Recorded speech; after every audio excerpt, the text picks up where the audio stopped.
안녕하세요. 매일 아침 말씀 묵상에 오신 여러분을 진심으로 환영합니다. 12월 14일 화요일 나무 위에서 저주받음. 생각할 문제, 율법의 행위로 의를 얻을 수 있을까요? 우리의 모든 저주를 누가 대신 받으셨습니까? 오늘 우리에게 주는 교훈은 무엇입니까? 갈라디아 3장 10절, 무릇 율법 행위에 속한 자들은 저주 아래 있나니 기록된 바 누구든지 율법책에 기록된 대로 모든 일을 항상 행하지 아니하는 자는 저주 아래 있는 자라 하였습니다. 또 하나님 앞에서 아무도 율법으로 말미암아 의롭게 되지 못할 것이 분명하니 이는 의인은 믿음으로 말미암아 믿음으로 살리라 하였습니다. 율법은 믿음에서 난 것이 아니니 율법을 행하는 자는 그 가운데서 살리라 하였느니라. 그리스도께서 우리를 위하여 저주를 받은 바 되사 율법의 저주에서 우리를 속량하셨으니 기록된 바 나무에 달린 자마다 저주 아래 있는 자라 하였습니다. 이는 그리스도 예수 안에서 아브라함의 복이 이방인에게 미치게 하고 또 우리로 하여금 믿음으로 말미암아 성령의 약속을 받게 하려 함이라. 율법에 속한 자는 저주 아래 있는 자라, 그렇게 이야기했습니다. 율법에 속했다라는 말은 무슨 말일까요? 자기 스스로 율법을 지켜서 구원을 얻으려고 하는 것입니다. 율법을 어긴 자들을 이야기하는 것입니다. 이 말씀의 본래의 뜻은 신명기에서 왔는데 신명기는 우리에게 이렇게 이야기합니다. 이 율법의 말씀을 실행하지 아니하는 자는 저주를 받을 것이라. 왜 우리가 저주를 당하게 되었는가? 온 인류가 아담의 범죄로 인하여 아담이 하나님의 계명을 준행하지 않으므로 온 인류가 저주를 당하게 된 것입니다. 그래서 죄로 말미암아 죽을 운명이 된 우리는 아무도 율법을 지킴으로 의롭게 될 수 없게 되었습니다. 율법을 지킴으로 말미암아 의롭게 되어지는 길이 닫혀지게 된 것입니다. 그래서 우리 모두는 다 저주 아래 있었는데 예수님께서 우리의 저주를 대신 당하셔서 우리의 죄값을 대신 갚으셔서 우리에게 살 길이 열리게 된 것입니다. 신명기 21장 22절 23절에 보면 사람이 만일 죽을 죄를 범함으로 내가 그를 죽여 나무 위에 달거든 그 시체를 나무 위에 밤새도록 두지 말고 그날에 장사하여 내 하나님 여호와께서 내게 기업으로 주시는 땅을 더럽히지 말라. 나무에 달린 자는 하나님께 저주를 받았음이라고 이야기합니다. 사람이 죽을 죄를 범하여 그를 죽여서 나무 위에 매달았거든 해가 질 때에 그 시체를 나무에서 내리라고 이야기합니다. 밤새도록 나무에 두지 말라고 합니다. 왜냐하면 나무에 달린 자는 저주받은 자이기 때문에 밤새도록 나무에 달려놓으면 땅을 더럽히게 된다고 말씀하고 계십니다. 나무에 달린 자, 그는 하나님께 저주받은 자입니다. 왜 무슨 용거로 나무 위에 달린 자는 저주받은 자가 되었을까요? 조금 이따 살펴보겠습니다. 인간은 스스로 행위로 율법을 지킴으로 그 앞에 의롭다 하심을 얻을 육체가 없다고 로마서 3장 20절에 이야기합니다. 3장 28절에 보면 사람이 의롭다 함을 얻는 것은 율법의 행위에 있지 않고 믿음으로 되는 줄 우리가 인정하노라 했습니다. 왜냐하면 모든 사람이 죄를 범하였음에 이미 죽을 운명이 채진 사형수이기 때문에 노력을 열심히 한다 해도 무죄인이 될 수가 없는 것입니다. 모범수는 될 수 있어도 그는 의인이 될 수 없는 것입니다. 우리의 모든 저주를 누가 대신 당하셨습니까? 법대로 한다면 우리 온 인류가 마땅히 받아야 할 저주는 무엇입니까? 죄의 싹은 사망입니다. 한 사람으로 말미암아 죄가 세상에 들어오고 죄로 말미암아 사망이 들어왔나니 이와 같이 모든 사람이 죄를 지었으므로 사망이 모든 사람에게 이르렀고 마땅히 우리가 하나님의 계명을 어긴 저주로 인하여 죽어 마땅한 자가 되었습니다. 그런데 감사한 사실은 우리의 저주를 대신 당하셔서 나무 위에 달리신 한 분이 계십니다. 죄의 싹은 사망이요 저주이지만 하나님의 은혜는 그리스도 예수 우리 주 안에 있는 영생입니다. 죽어 마땅한 우리가 어떻게 영생을 얻을 수 있는 은혜를 누리게 되었습니까? 그분께서 우리와 인생을 맞바꾸어 주신 것입니다. 그는 실로 우리의 질고를 지고 우리의 슬픔을 당하였거늘 우리는 생각하기를 그는 징벌을 받아 하나님께 맞으며 고난을 당한다 하였노라. 그가 찔림은 우리의 허물 때문이요 그가 상함은 우리의 죄악 때문이라. 그가 징계를 받음으로 우리는 평화를 누리고 그가 채찍에 맞음으로 우리는 나음을 입었도다.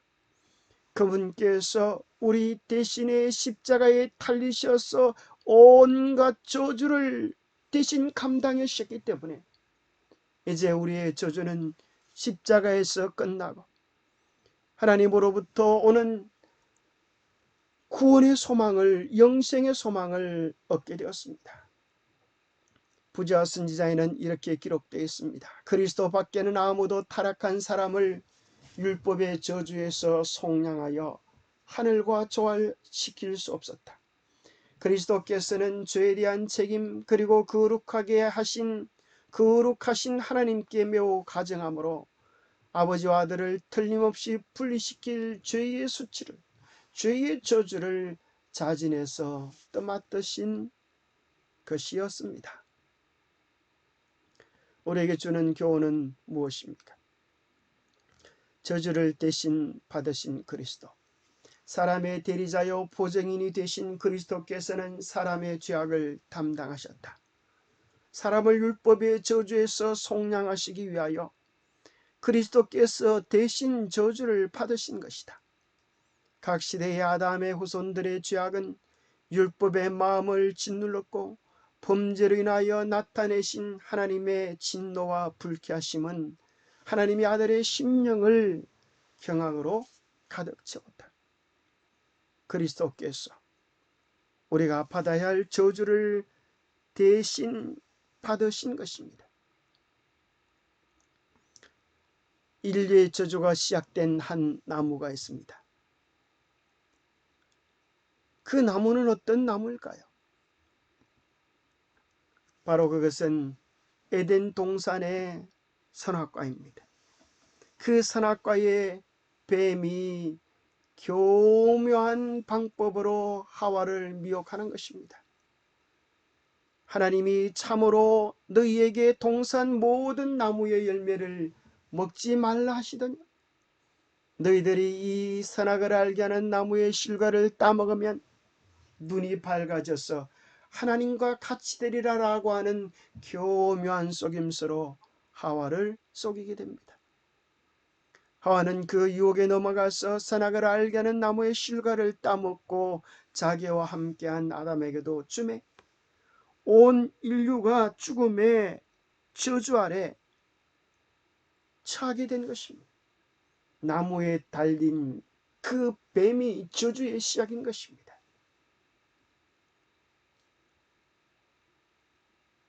그 나무에 달린 자 뱀으로 인하여 온 인류의 저주가 시작되어졌고 나무에 달리신 또 한 분이신 예수 그리스도로 인하여 우리의 모든 저주가 맞춰지게 되었습니다.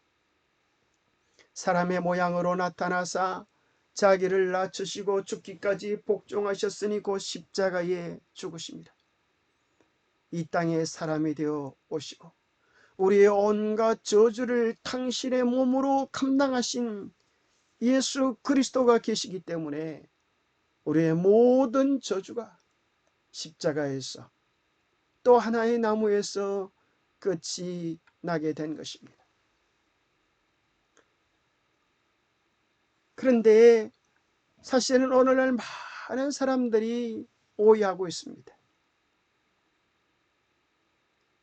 무슨 오해가 이 세상에 가득합니까?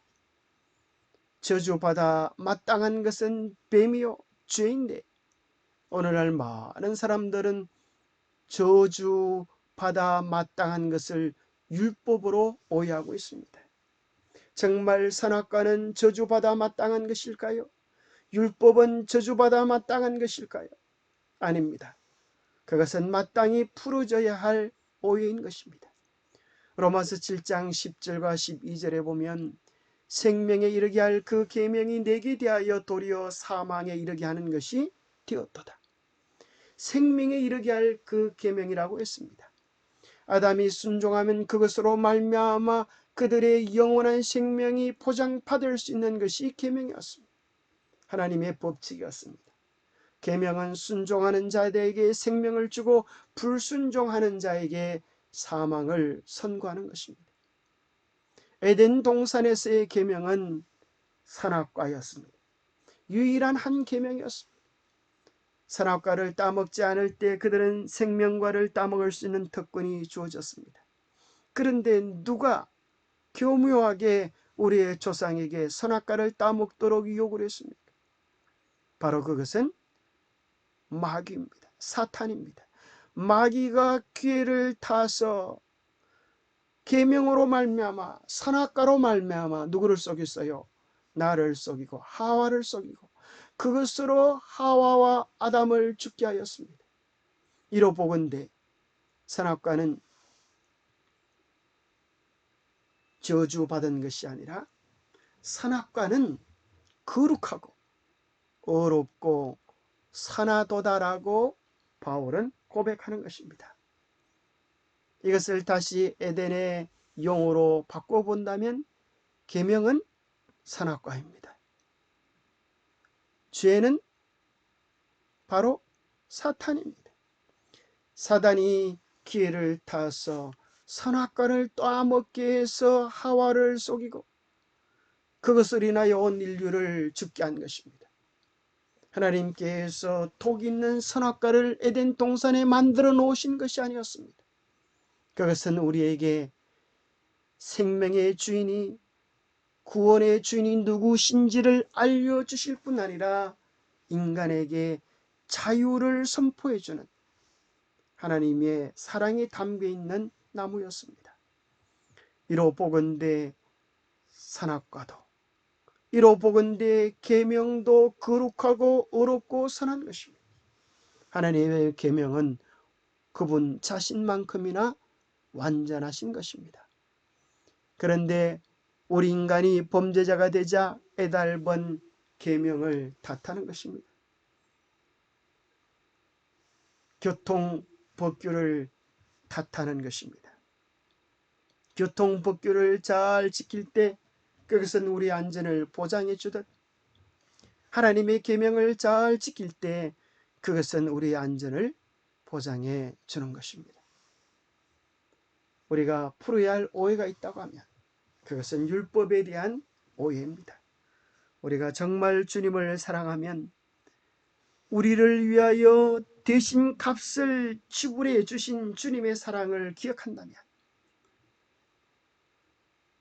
우리가 주님의 계명을 신실히 지키게 될 것입니다. 우리 주님 말씀하시기를 너희가 나를 사랑하면 나의 계명을 지키리라 말씀하고 계시는 것입니다. 기도하겠습니다. 하나님 아버지, 우리가 저주받아야 마땅한데 우리가 멸망받아야 마땅한데 죄 없으신 우리 주님께서 십자가에 달리심으로 우리가 받아야 할 저주를 대신 받아주셨음에 깊은 감사를 드립니다. 나무에 달리신 주님의 수치, 고통, 아픔, 저주를 통하여 우리에게 구원의 길을 열어주셔서 감사합니다. 이 놀라운 구원의 길에서 절대 떨어지지 않도록 오직 예수 그리스도를 바라보는 굳센 믿음을 우리에게 다하여 주시옵소서.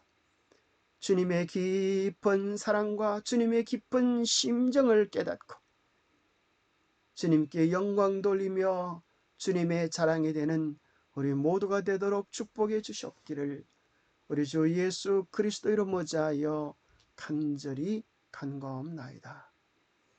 감사합니다. 우리를 위하여 대신 모든 저주를 받으신 주님의 사랑에 대한 깊은 감사가 우리 안에 가득 차기를 축복합니다. 감사합니다.